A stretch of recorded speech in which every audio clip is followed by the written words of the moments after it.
दोस्तों आज हम बात करेंगे उद्देश्य प्रस्ताव के बारे में, जो कि 13 दिसंबर 1946 को पंडित नेहरू द्वारा सभा में पेश किया गया था। इसमें संवैधानिक संरचना के ढांचे व दर्शन की झलक थी। इसमें कहा गया था कि यह संविधान सभा भारत को एक स्वतंत्र संप्रभु गणराज्य घोषित करती है तथा अपने भविष्य के प्रशासन को चलाने के लिए एक संविधान के निर्माण की घोषणा करती है। ब्रिटिश भारत में शामिल सभी क्षेत्र, भारतीय राज्यों में शामिल सभी क्षेत्र और भारत के बाहर के इस प्रकार के सभी क्षेत्र जो अपने अन्य क्षेत्र के साथ साथ इसमें शामिल होना चाहते हैं, वे सभी भारतीय संघ का हिस्सा होंगे और सभी क्षेत्र व उनकी सीमाओं का निर्धारण संविधान सभा द्वारा किया जाएगा। इसके लिए नियमों के अनुसार यदि वे चाहेंगे तो उनकी अवशिष्ट शक्तियां उनमें निहित रहेंगी और प्रशासन के संचालन के लिए वे सभी शक्तियां केवल उनको छोड़कर जो संघ में निहित होंगी इन राज्यों को प्रदान की जाएंगी। श्रम प्रभु स्वतंत्रता भारत की सभी शक्तियों एवं प्राधिकार व इसके अभिन्न अंग तथा सरकार के अंग सभी का स्रोत भारत की जनता ही होगी।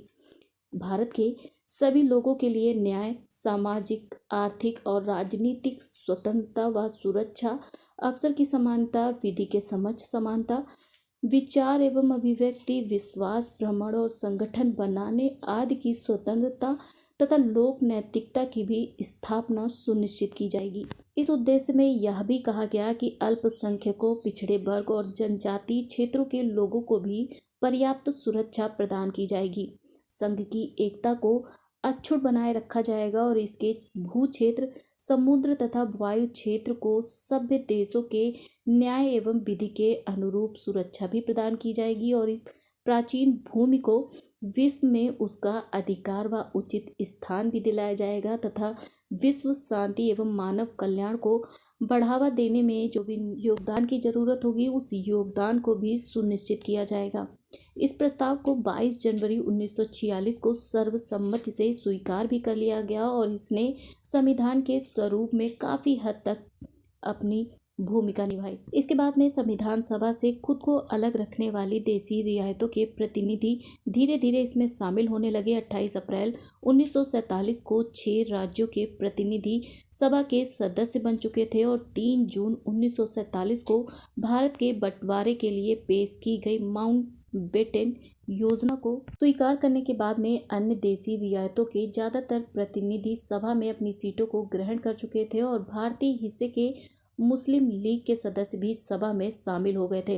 भारतीय स्वतंत्रता अधिनियम 1947 ने सभा की स्थिति में 3 महत्वपूर्ण परिवर्तन किए, जो कि सभा को पूरी तरह संप्रभु निकाय बना दिया गया, जो स्वेच्छा से कोई भी संविधान बना सकती थी।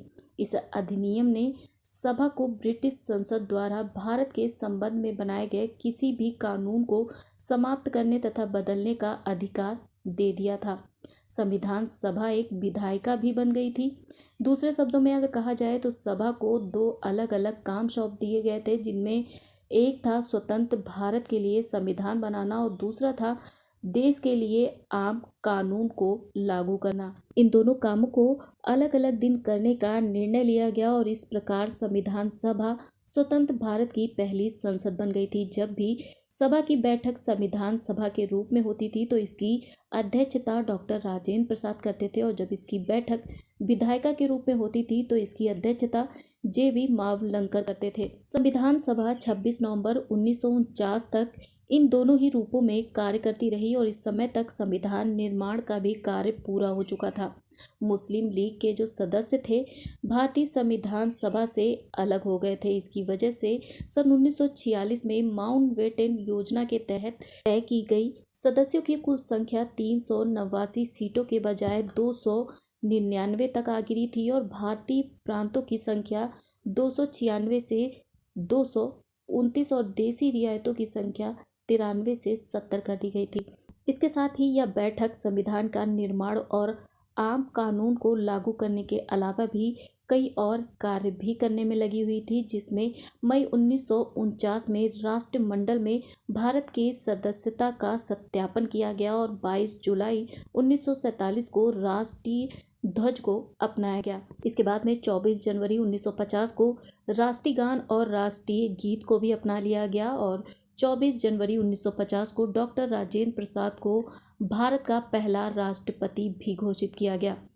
2 साल 11 महीने और 18 दिनों में संविधान सभा की कुल 11 बैठकें हुई, जिसमें संविधान निर्माताओं ने लगभग 60 देशों के संविधानों का अवलोकन किया और इसके प्रारूप पर 114 दिन तक विचार हुआ और संविधान सभा के निर्माण में कुल 64 लाख रुपए का भी खर्च आया।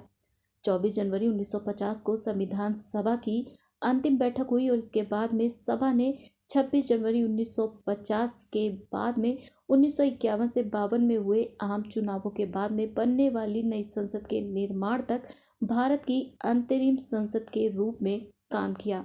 तो दोस्तों, आज के लिए बस इतना ही। मिलते हैं आपसे अगली वीडियो में, तब तक के लिए thanks for watching and take care.